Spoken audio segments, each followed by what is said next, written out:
Esta historia la leí hace muchos años, me impactó mucho, hermano. Y mientras yo leía los libros apócrifos de la Biblia católica, aparecen los macabeos, también la historia de los judíos. Al final no son libros de la Iglesia Católica, sino que son los libros de los judíos, y que es historia judía. Y un rey conocido en la historia, Antíoco, él es descendiente del imperio de los griegos, y él era muy cruel. Tan cruel que se ensañó contra el pueblo de Israel. Y dentro de esa crueldad, él agarra a una madre con 7 hijos y les demanda a los hijos que nieguen la ley, que blasfemen contra la ley, que escupan la ley o morirán. El mayor habla y le dice: me puedes matar, me puedes hacer lo que quieras, pero yo no negaré al Dios que nos ha dado la ley. Lo agarró, le mandó a cortar la lengua en frente de su mamá y de sus hijos y de sus hermanos. Prendió un fuego, calentó ollas gigantes, le quitó los brazos, las manos, los brazos, las piernas, y así el muchacho, todo herido, él le dijo: niega la ley. Pero él obviamente ya no podía hablar, lo lanzó a esa olla al rojo vivo, y solo se olía el olor de la carne quemándose. Luego le dijo al segundo: niega la ley, si quieres evitar que pase lo que pasó con tu hermano. El muchacho le contestó: me podrás matar, me podrás quitar la vida, me podrás partir como lo hiciste con mi hermano, pero lo que no me podrás quitar es honrar a un Dios al cual yo he pecado contra él constantemente, y por eso estamos así. Pero un día ese Dios que va a permitir que me quite la vida te juzgará. Lo agarraron, le quitaron sus extremidades y lo quemaron también. Le habló al tercer hijo y le dijo: vas a ser tan insensato de no negar la ley. Es que no se trata, le contestó, de no negar o negar la ley. Se trata de honrar a Dios, el que reveló esta ley. Y tú no te das cuenta que Dios está usando para un juicio contra nosotros, y nosotros lo merecemos.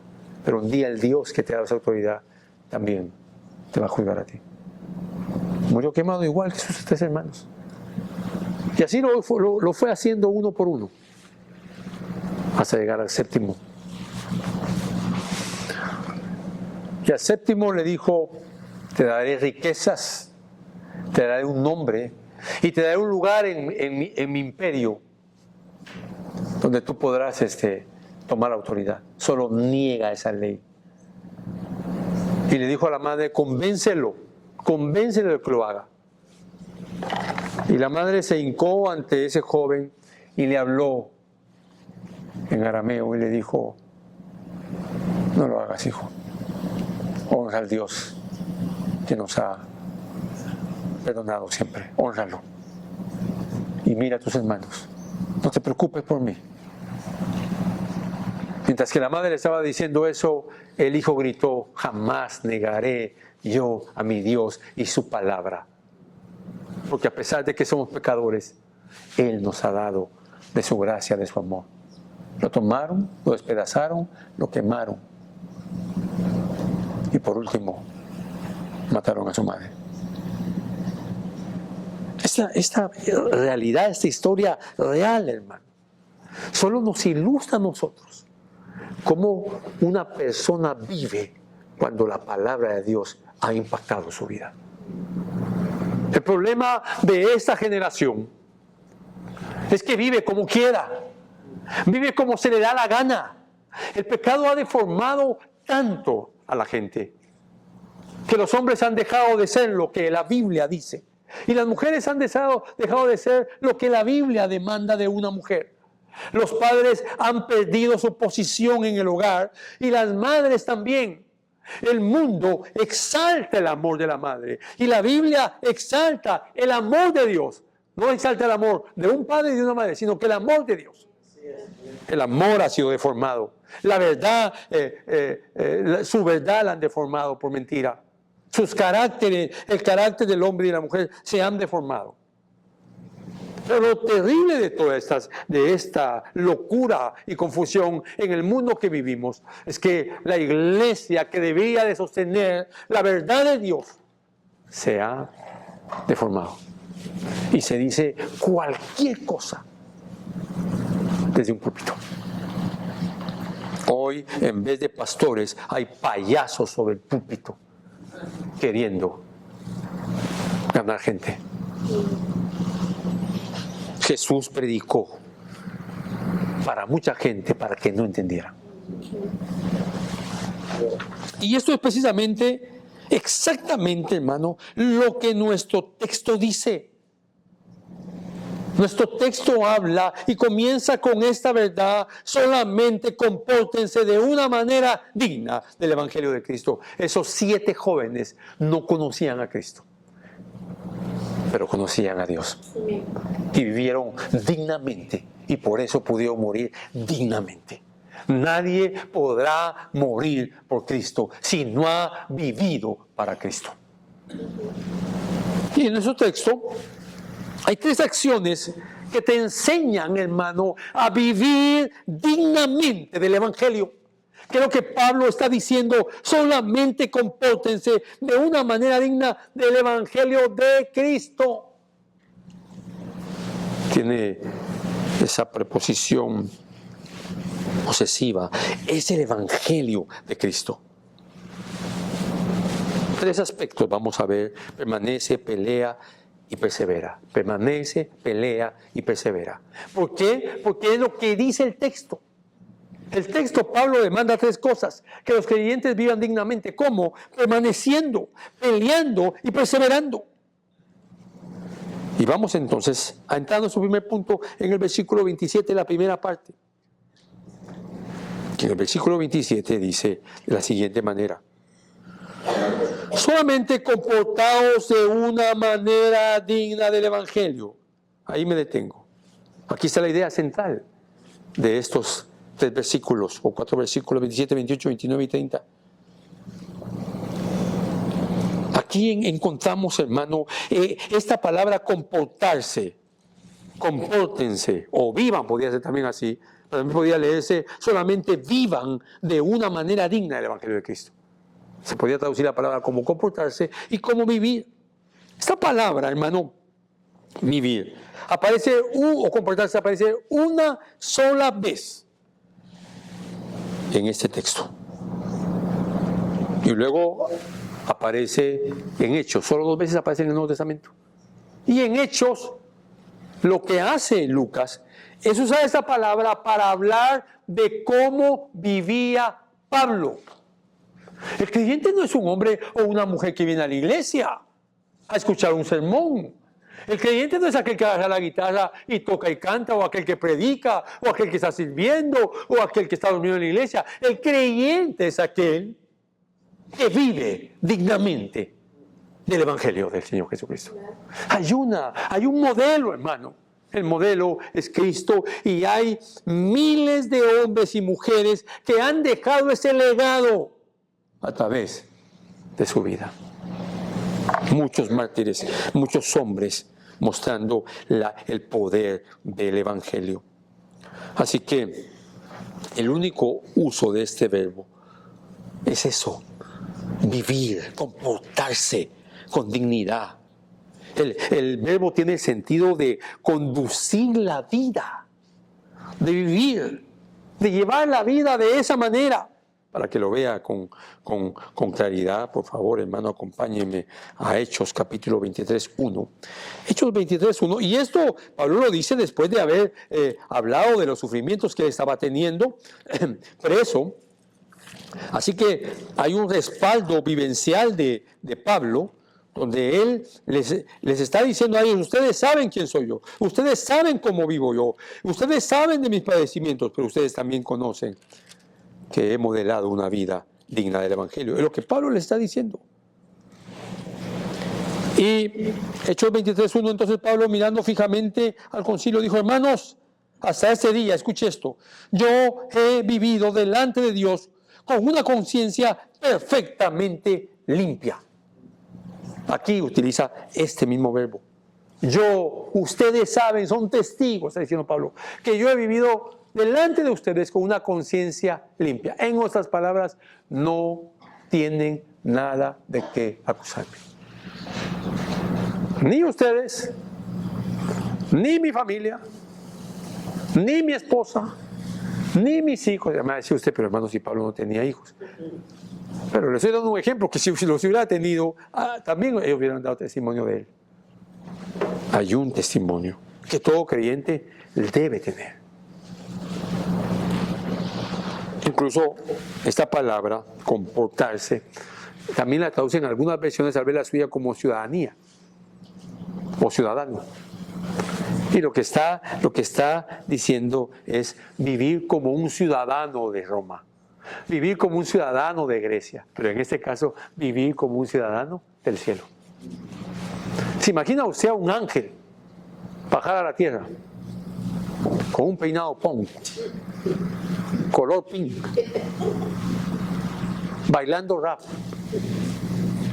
Bueno, es que eso no va con lo celestial. Me va a decir, o sea, hermano, que pintarse el pelo pink es pecado. No estoy diciendo que es pecado. Yo lo estoy tratando de decir que hay una manera digna de un creyente. El pelo no dice mucho de ti. El pelo habla en el sentido de cuando uno ya es canoso, este hombre está viejo. Por eso los hombres se envejecen más rápido que las mujeres, porque los hombres no nos pintamos el pelo, pero las mujeres entran en aquel pelo, pero... Bueno, es vivir como un ciudadano del reino. El teólogo Bob Oatley comenta lo siguiente, hermano. Podría ser traducido como deben continuar viviendo como ciudadanos. ¿De qué? En el contexto del reino de Dios. Amén. Hermano, ¿hay diferencia entre los hispanos y los americanos, la gente blanca? Sí, solo en la comida, solo en la comida. Hermano, la comida hispana tiene un proceso tan complicado que ahí están las hermanas haciendo sus guisos. Se tardan 4 horas para hacer un guiso para que el esposo lo coma en 10 minutos. Sí hay diferencias. Las mamás, ¿cómo tratan a sus hijos? Como la gallina con los pollos, no quiere que salgan. Y si salen, ahí está la mamá, el muchacho de 22 años, poniendo textos, ¿dónde estás? Y el muchacho hasta apaga el celular. Pero se agarra el carro y va a la casa a buscar. En cambio, la mamá americana está relajada, mejor si no viene. Hay diferencias. También podría ser traducido como deben continuar viviendo como ciudadanos. Así que Pablo estaba preocupado por la iglesia de Filipos, como estaría preocupado hoy por la iglesia. Muy preocupado. ¿Y eso cómo lo sé? Porque ya hemos leído esto, hermano, se lo leo, el capítulo 1, versículo 21. Pues para mí el vivir es Cristo y el morir es ganancia. Pero si el vivir en la carne, eso significa para mí una labor fructífera, entonces no sé cuál escoger. Porque, escuche esto, porque de ambos lados me siento apremiado teniendo el deseo de partir y estar con Cristo, pues eso es mucho mejor. Sin embargo, aquí hay un contraste, continuar en la carne me es necesario por causa de ustedes. Así que Pablo estaba dispuesto a dejar de disfrutar, o mejor dicho, a retardar disfrutar de la presencia del Señor en el cielo, porque estaba preocupado por la iglesia. De hecho, el capítulo que leímos, hay un problema ahí en la iglesia de Colosenses. 2 hermanas están peleando. Imagínense qué serios son los peleas entre las mujeres. Que Pablo se detiene y hace una pausa, por favor.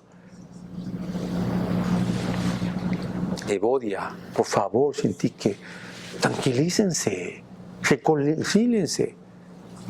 Mi querido servidor, compañero de milicia, Pablo le dice, haz algo porque se reconcilien, porque podía causar una división. Tenían tanta fuerza en su influencia esas mujeres, no es que fueran malas mujeres, eran creyentes, pero habían diferencias. Así que Pablo tiene esa preocupación. Esto nos habla del mismo texto, de un compromiso total con el Evangelio. Se lo leo de nuevo. Solamente compórtense de una manera digna del Evangelio de Cristo. De modo que, escuche esto, Pablo, ya sea que vaya a veros o que permanezca ausente, aquí está lo que Pablo quiere. Quiero escuchar, pueda oír que vosotros estáis firmes en un mismo espíritu. Aquí Pablo empieza a introducir, hermanos, la unidad de la iglesia.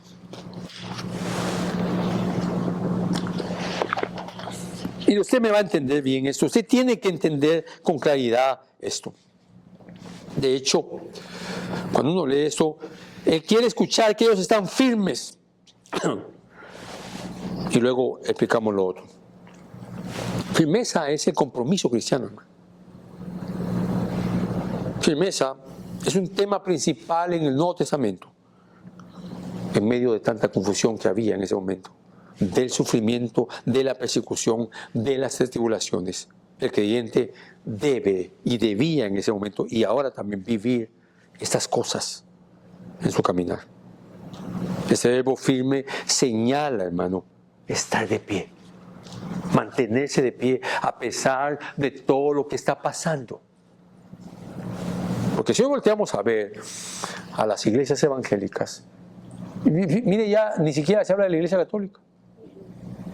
Ha crecido tanta la confusión y las payasadas y las brujerías de aquellos que se llaman iglesia evangélica, que es terrible, hermano. Mentiras desde los púlpitos. Así dice el Señor, Dios te va a prosperar. ¿Así? ¿De qué manera? ¿De qué manera, hermano? Si Dios no es un banco ni un mercante, Dios es Dios, hermano, es santo. Y Dios no necesita hacer ese tipo de promesas, porque Él es Dios. Lo que Dios quiere que tú sepas está escrito en la Biblia. Así que este enfermo señala, esta palabra señala estar de pie. Habla de mantenerse, escuche, eso es importante, continuamente siendo lo que es. Ser constante, porque, escuche, pueda oír que ustedes están firmes. Un verbo presente, continuo, es decir, que constantemente se mantengan ustedes viviendo de esa manera, constantes, continuamente. Esto es lo que la Biblia está diciendo, es un distintivo, hermano, de los verdaderos creyentes. Continuamente, a pesar de todo lo que está pasando a su alrededor, ellos están de pie. ¿Sabe cómo está la iglesia evangélica hoy? ¿Cuál es el estado de la iglesia evangélica hoy? Como aquel niño que votó, estaba la familia ahí, había una cena navideña, el niño de 10 años botó la leche. Y el papá le dijo, ¡qué malteado estás! ¿Quién te enseñó eso? ¿Quién te malteó? Tu papá, le dijo. Y esa es la realidad. Los padres se quejan de sus hijos. ¿Por qué mi hijo de 20 años está haciendo eso? Usted no malcrió. No le enseñó uno de los fundamentos fundamentales a un niño desde que tiene 3, 4, 5 meses. Usted pensó que iba a decir 3, 4, 5 años. No, 3, 4, 5 meses. ¿Sabe cuál es? El mismo principio que dice la Biblia sobre Jesús, el Evangelio. Perdón, el mismo principio que dice sobre Jesús. Y siendo hijo, aprendió obediencia. ¿Qué? ¿Que Jesús aprendió obediencia? Jesús. Nosotros debemos aprender a obedecer, hermano. Si no aprendemos a obedecer, toda nuestra vida va a ser querer hacer lo que queramos. Y es importante, por eso es importante entender que mantenerse firmes nos ayuda continuamente a vivir como ciudadanos del reino de Dios. Un distintivo verdadero de un verdadero creyente es vivir firmemente en su fe por causa del Evangelio. El Evangelio demanda eso, porque el Evangelio tiene poder que te trajo de tu atadura del pecado. Eras un muerto, éramos muertos en nuestros delitos y pecados. Estábamos sometidos al poder del diablo. ¿Y qué hizo Dios? Nos dio vida. ¿Entiendes eso? Nos dio vida. Vamos a poner este ejemplo para ilustrarlo. Tienes 30 años de edad. Terminaste tu especialidad en medicina. Eres un cardiólogo. Y te quieren llevar a Inglaterra para ser el director de un nuevo centro de cardiología. Y tú estás emocionado. Aquí te están pagando $300,000 al año, ya te van a pagar 600,000 euros o libras esterlinas. ¡Wow! ¿Qué es esto? Me voy. El día que te toca irte, tu vuelo sale a las 10 de la mañana. Tú has planeado levantarte a las 5 de la mañana, tomar un café con tu familia y luego irte. Ese día no te levantas. Y tus planes se quedan ahí. Y tu cuerpo se queda ahí. Alguien más tendrá que venir y enterrarte. Eso somos, hermano. Somos gente que ni siquiera podemos determinar si podemos vivir un minuto más. Pero nos damos el lujo de creer que mañana voy a hacer tal cosa. Así que debemos de vivir dignamente hoy. Y si mañana abrimos los ojos, debemos de empezar viviendo dignamente. ¿Sabes cómo debe empezar tu día? Decía el salmista, temprano yo te buscaré. ¿Y por qué la Biblia no dice el momento? Porque temprano es diferente para cada uno. Para algunos temprano es a las 11 de la mañana. ¿Cuál es la excusa, hermano, de la gente? Es que no puedo, hermano, levantarme tan temprano, yo trabajo. La gente dice yo trabajo como que fueran los únicos que trabajaran. Si usted se levanta a las 5 de la mañana, porque entra a las 5:30, debería levantarse a las 3 o 3:30 para estar con el Señor. Ay, hermano, usted es tan exagerado. ¿Qué hacen hoy los evangélicos? La solución fácil a esta situación es irse y abandonar la iglesia. No, ahí le exigen a uno lo que no viven. No hay amor. Tu compromiso con el evangelio, hermano, es una entrega total. Si no tienes un compromiso con el evangelio, necesitas arrepentirte. En otras palabras, necesitas nacer de nuevo. Un verdadero creyente no va a la iglesia cuando quiere, no lee la Biblia cuando quiere, no ora cuando quiere, no se santifica cuando quiere.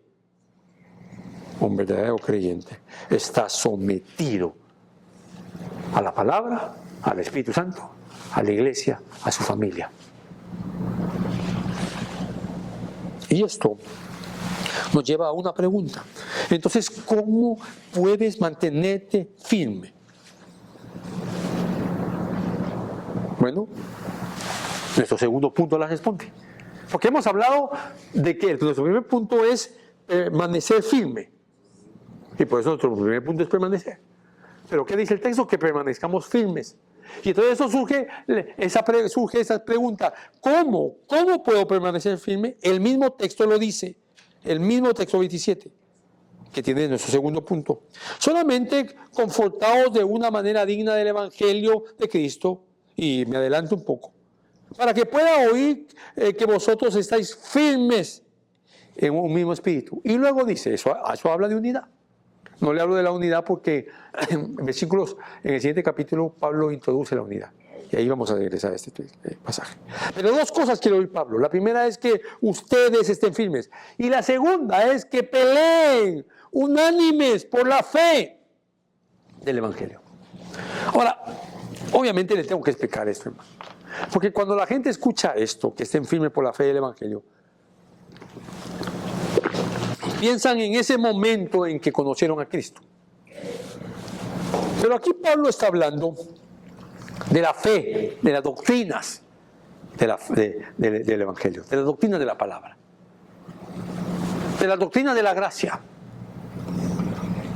de las doctrinas de la santidad, de la adoración, de la redención, de la justificación, de ser semejantes a Cristo. Debemos pelear constantemente contra todo ataque, incluyendo los ataques internos al corazón. Por ejemplo, para que entiendas un poco más aquí, luchando unánime, dice, por la fe del Evangelio. Está en plural, no está en singular. Eso quiere decir que la iglesia debe pelear junta. ¿Por qué no ganas las batallas contra la oración? ¿Cuántos de ustedes, hermanos, tienen semanas de no orar? De no abrir este libro santo, el libro de Dios, y comérselo.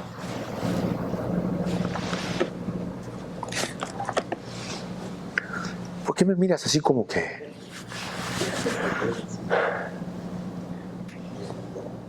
Amados hermanos, tienen que comprender esto. La Biblia enseña que la lucha por la fe es unánime. ¿Qué significa eso? Que debes llamar a tu hermano. Es decir, hermanos a hermanos y hermanas a hermanas, ¿verdad? Para que no diga hermano, lo estoy llamando porque el pastor dijo que lo llamara y su esposo se enoja. ¿Por qué? Porque el pastor dijo no. Hermanas a las hermanas para guardar esa integridad y hermanos a hermanos. ¿Por qué no llamas a la hermana y le dices, hermana, puede orar por mí? Porque yo no puedo orar, estoy perdiendo la batalla. A mí me asusta, hermano, se lo digo, me asusta. Se lo tengo que decir, soy su pastor, me asusta. Yo lo veo con los varones y lo veo con las mujeres porque le pregunto a mi esposa, ¿llegaron a la oración? ¿Quiénes no llegaron? Igual con los varones. Pareciera que la oración es la cenicienta de la iglesia. Nadie la quiere ver. Pero este texto dice luchando unánimes por la fe del Evangelio. Y no es lo único. La iglesia no se aplica a memorizar capítulos de la Biblia. No se aplica a leer la Biblia. No se aplica a hacer discípulos. No se aplica a proclamar el Evangelio. No se aplica a ayudar al huérfano, al necesitado. ¿Qué está pasando? Está la iglesia perdiendo la batalla. Porque esto se hace unánimes, luchando unánimes. Creo que Pablo quería oír de los creyentes, quería oír eso, que estaban firmes, que estaban en unidad, en un solo espíritu. Esto tiene, incluso eso, hermano, luchando unánimes, tiene un sentido militar.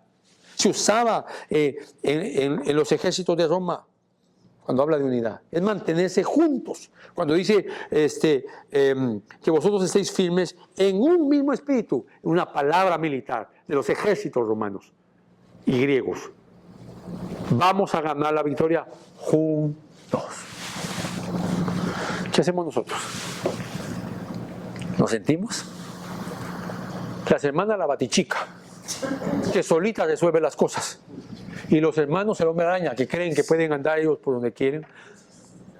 Pero estamos entendiendo que esto no es así. ¿Lo están entendiendo? Esto no es así. Así que es importante entenderlo. Pablo conocía el presente de la iglesia, de su iglesia, de Filipenses, de Colosenses.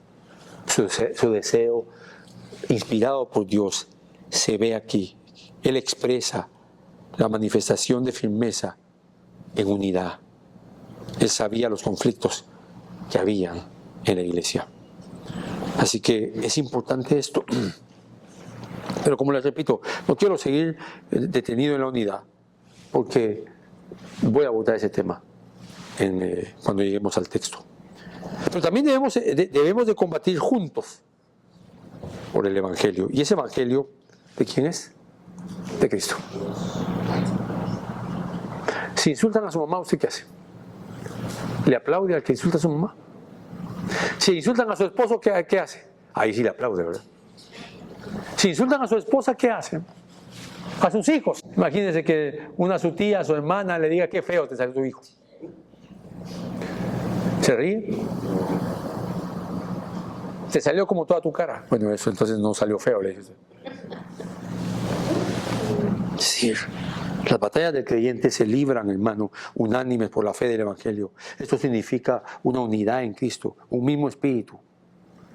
Pero también esto significa, hermano, que nosotros debemos verlo con esa claridad escritural.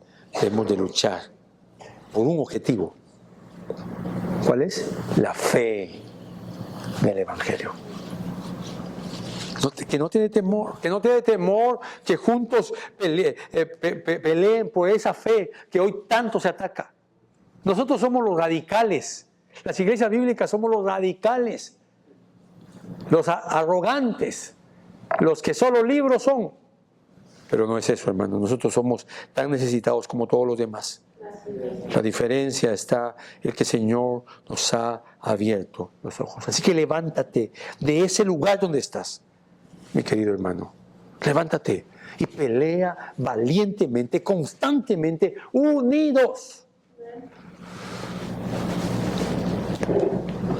con la iglesia por los ataques del reino de las tinieblas. No olvides que vivir dignamente del Evangelio de Cristo se logra cuando combatimos por la fe. Y eso empieza en oración. Hermano, mi esposo ya no quiere ir a la iglesia. O hermana, mi esposo ya no quiere ir a la iglesia, le dice una hermana a otra: ¿qué hago? Llévaselo al pastor, por favor. ¿Qué crees tú, que el pastor es Harry Potter o algo así? Lo que tú tienes que hacer es, hermana, vamos a ponernos en oración con otras hermanas para que oremos por su esposo y que Dios haga esa obra. Eso es pelear. No que van a llegar las cuatro hermanas a pegarle al esposo. No. Se trata de orar por ellos.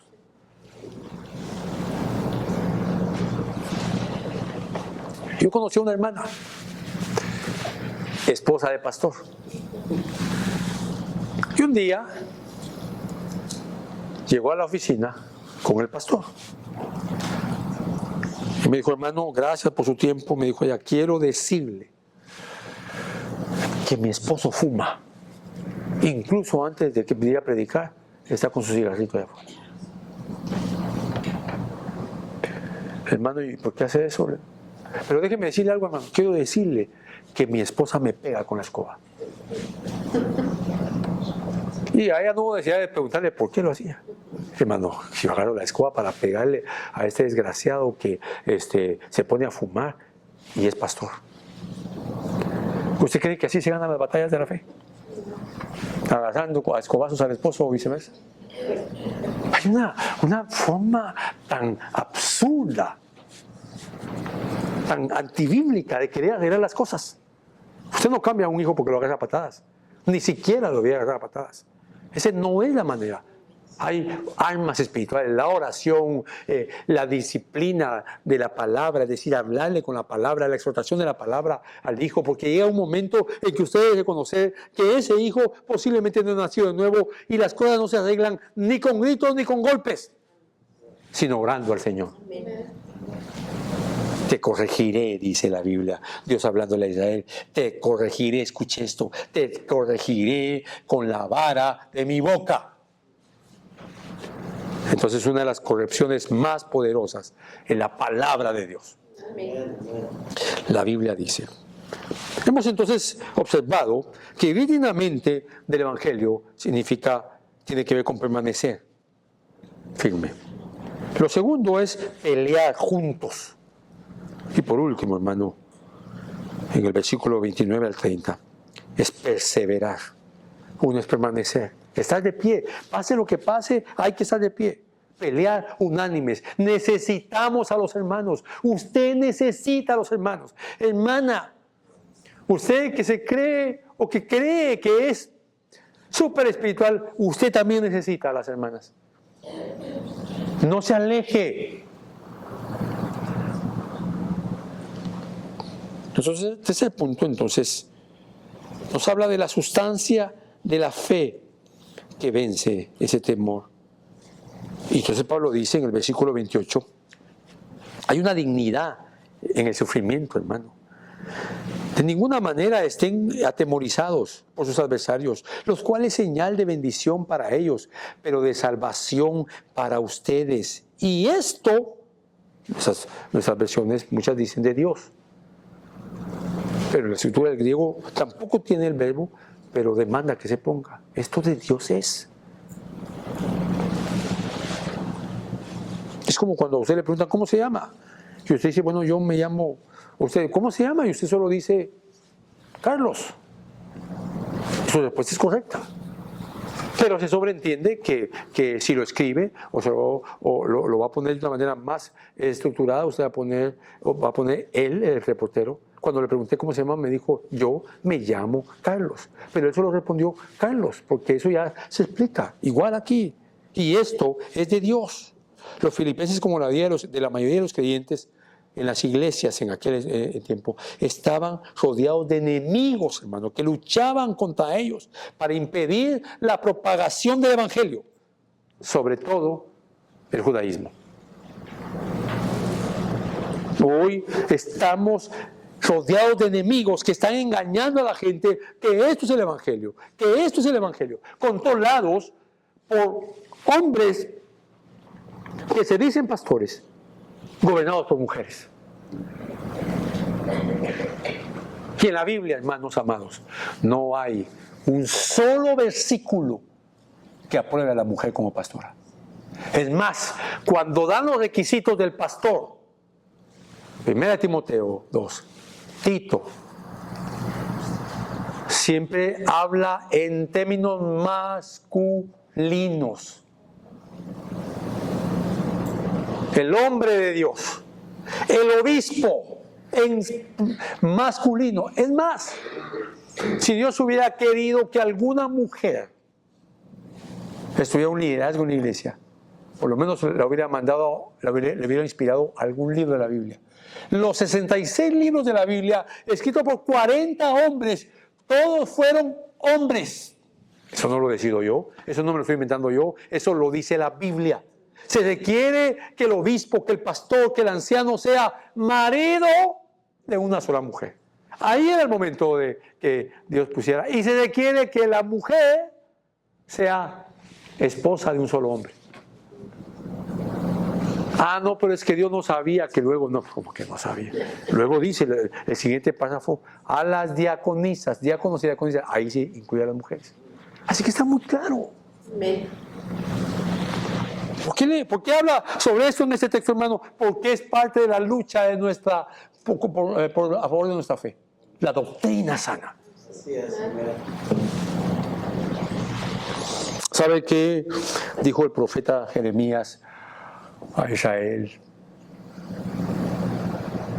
Cuando los hombres no quieran, no obedezcan, serán avergonzados porque serán liderados por mujeres y niños. Ya usted empieza a entender en qué época estamos viviendo. No olvides que Pablo está escribiendo todo esto en la cárcel. En la cárcel, no en la casa, en la cárcel. Los cristianos son llamados a dejar de estar atemorizados. Él lo dice en el texto. De ninguna manera estén atemorizados. Cuando uno dice algo como esto, claro, yo lo digo y no pasa nada, porque a mí nadie me conoce, pero cuando lo hace John MacArthur, hermano, si usted lee los comentarios de la gente que se le va encima, en los comentarios no parecen cristianos. Las mujeres cristianas han abrazado hoy esa famosa palabra empoderada.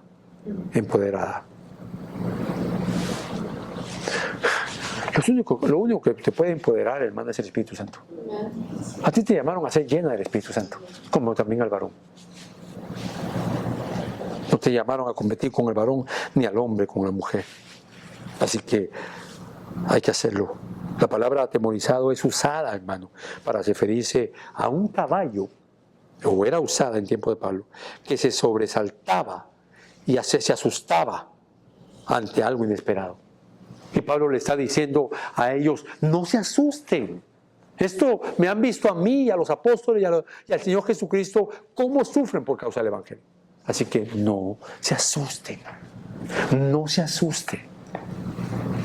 Esto es importante. De hecho, Efesios 6:12 habla de la batalla del creyente. Porque a vosotros se os ha concedido, por amor de Cristo, no solo creer en Él, sino también sufrir por Él. Estoy leyendo el versículo 29. Mire, qué hermoso, hermano. Mire, para algunos esto parecía una maldición, porque a ustedes se les ha concedido, por amor de Cristo, no solo creer en Él, sino también, ¿qué? Sufrir por Él. Porque eso choca contra nuestra mente. ¿Sabe por qué choca? Porque nunca hablamos del Dios que quita, solo del Dios que da. Pero Dios quita, ¿verdad? ¿Cómo responde Job ante las bendiciones de Dios? Adorándole. ¿Cómo responde usted ante las bendiciones de Dios? Adorándole. Pero ¿cómo responde Job cuando le quitan? Adorando a Dios. Le quitaron sus bienes, adoró. Le quitaron a sus hijos, con dolor, adoró. Le quitaron su salud, adoró. Lo único que no le quitaron fue a su esposa. Y hermano, llega tal el punto que la esposa llega, está tan amargada que la esposa llega y le pregunta y le dice, maldice a tu Dios y muérete. Mira qué terrible. O sea que Job tenía hasta que pelear con esas cosas. Es lamentable, hermano. Perdón, voy a poner esto para que nadie esté llamando. Son llamadas de spam. Así que debemos entender eso, porque a vosotros se les ha concedido, por amor de Cristo, no solo creer en Él, sino también sufrir por Él. Si tú eres creyente, debes sufrir por Cristo. Debes entenderlo. No puedes hacer nada más. Concedido de ese verbo griego, hermano, se puede entender como, o literalmente como dar, entregar, conceder por gracia. Se les ha concedido por la gracia de Dios sufrir por Cristo. ¡Qué raro eso! No debía ser raro para ti. Hermana, sufres por tus hijos desde que estaban en el vientre. Las horas del parto. Pero yo me imagino que la mayoría de hermanas están de acuerdo con lo que voy a decir. Es más doloroso la crianza que las horas de parto. No como dolor físico. Como dolor físico, ese momentito, digo yo, a comparación de 20 años de estar sufriendo con gozo por sus hijos. Amén. Y las amadas hermanas que tienen esa maldición, dice John MacArthur. Así que escríbale a él. John MacArthur dice la maldición de las mujeres, que toda su vida van a sentir dolores por sus hijos. Yo lo sé por mi esposa. Era yo de la que andaba con Jonathan en su proceso de noviazgo, que mira qué horas son, que no han venido, que no me voy a dormir. Yo sí, Elena, lo lamento. Dormámonos. Y ella se quedaba despierta hasta que llegaba. Si era Dari, igual. Natán, mi hijo era pequeño, igual. Solo que con Dari y Yunes era diferente porque el novio llegaba a la casa. Pero mi hijo Natán tenía que ir a la casa de la novia. Entonces un día me pusieron a mí de árbitro. Y mi esposa, no, es que, mira, es que él, yo le envío textos y no me responde. Y Natán tratando de convencer hasta que Natán me dijo, papá, ayúdame. No, Natán, no te puedo ayudar. Te voy a decir por qué. Porque tu mamá tiene razón. Solo, mamá, estoy bien, aquí sobreviviendo. Aquí estoy. ¿Qué te cuesta contestar eso? Porque yo no me preocupo. Yo me acuesto, pero ella no. Bueno, la maldición de la mujer. Para que no nos acusen, ¿verdad? Sí, no, que no les importa. Y pues la Biblia lo dice. Así que no hay problema. Pero eso es un privilegio. Realmente la mujer lo debe ver como un privilegio. Porque uno de hombre hasta mal se siente que uno no tenga esa preocupación. Así que os ha concedido, está este privilegio de sufrir por Cristo, hermano. Por favor, entiéndalo. Para eso también nos llamaron, para que Dios sea glorificado. El privilegio de sufrir por Cristo, por su causa, por causa del Evangelio. Dicho de otra manera, es un sufrimiento que ofrece la recompensa de la gloria venidera, que está en Romanos 8:17, 1 Pedro 4:14-16. Estoy a punto de terminar. Y luego le leo la última parte del versículo. No solo creer en Él, sino también sufrir por Él, teniendo el mismo conflicto que vieron en mí, que ahora oyen y que está en mí. Pablo les está diciendo, como me han visto a mí sufrir por el Evangelio, ustedes también van a tener, mis amados. ¿Te esfuerzas, te pregunto, por la unidad del Espíritu? ¿Te esfuerzas por mantenerte firme? ¿Estás luchando, hermano, por mantener esa unidad? ¿Estás dispuesto a sufrir? Mira, tengo que leer, este es uno de mis textos preferidos, y cuando te lo lea vas a decir, pero ¿y por qué es un texto preferido, hermano? Es un texto preferido porque me ayuda a aconsejar a las hermanas. Escuche esto. Así mismo ustedes, mujeres, estén sujetas a sus maridos. Escuche esto, de modo que si alguno de ellos son desobedientes a la palabra, es decir, inconversos, puedan ser ganados sin palabra alguna por la conducta de sus mujeres. Por la conducta, no por la palabra, no por los reclamos. Al observar ellos su conducta casta y respetuosa, que el adorno de ustedes no sea el externo, peinados ostentosos, joyas de oro o vestidos lujosos, sino que sea lo que procede de lo íntimo del corazón. A una pausa. Pedro no está diciendo, hermanas, no se peinen, no se bañen, no se maquillen. Está comparando que la belleza física no es la que va a ganar al hombre, por lo que dice a continuación.